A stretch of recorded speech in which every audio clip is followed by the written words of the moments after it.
Le prince tomba ainsi amoureux d'elle et l'épousa. Il se laissa envoûter par les diamants et les perles qui sortaient de la bouche de Fantine, croyant qu'ils symbolisaient sa noblesse et sa valeur inestimable.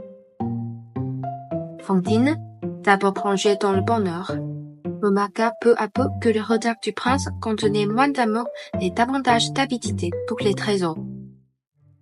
Un jour, elle se trouvait seule dans le jardin, le cœur rempli de doutes.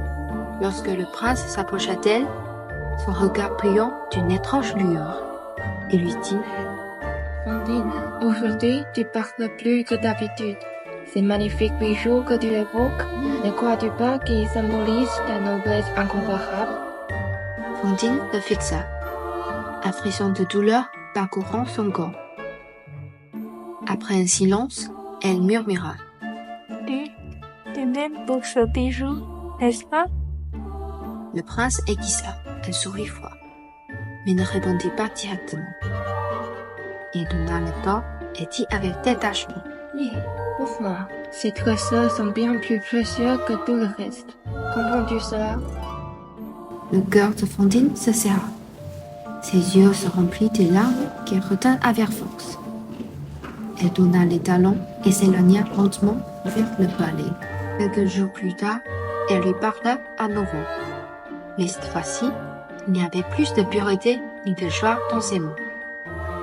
Ton regard, il me fait froid dans le dos. Autrefois, tu me regardais pour ma bonté, pas pour mes pierres précieuses. Le prince resta silencieux. Baisant la tête, Fantine ressentit une douleur intense, comme une lame lui transperçant le cœur. Pendant ce temps, sa sœur aînée, chassée de la maison par leur mère, errait dans la forêt. Elle n'avait ni vêtements chauds, ni nourriture délicieuse, et sa vie s'éteignait lentement.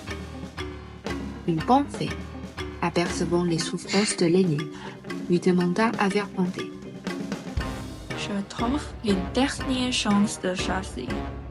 Si tu acceptes d'échanger ta place avec Fantine, tu devras en assumer les conséquences. Le veux-tu?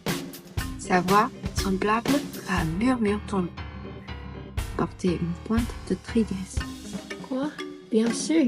Laisse-moi échanger ma place avec celle de ma sœur. Répondit Fauchon avec excitation. À l'idée de voir sa sœur profiter de la richesse et du confort du palais, elle ne put s'empêcher de penser. C'est moi qui devrais avoir tout cela. La fée soupira, puis usa de sa magie pour échanger discrètement leur identité. Au château, le prince contempla son épouse avec une attente pleine de joie. Mais quand elle ouvrit la bouche et qu'en sortirent des serpents venimeux au lieu des trésors, elle fut prise d'effroi et de colère. Il recula de quelques pas et, d'une voix tremblante, ordonna à ses gardes. Emmenez ces imposteurs en prison.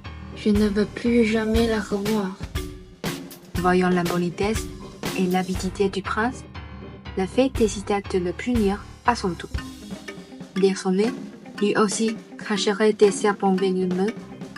Incapable de supporter un héritier au trône, la famille royale prit la décision de l'exiler.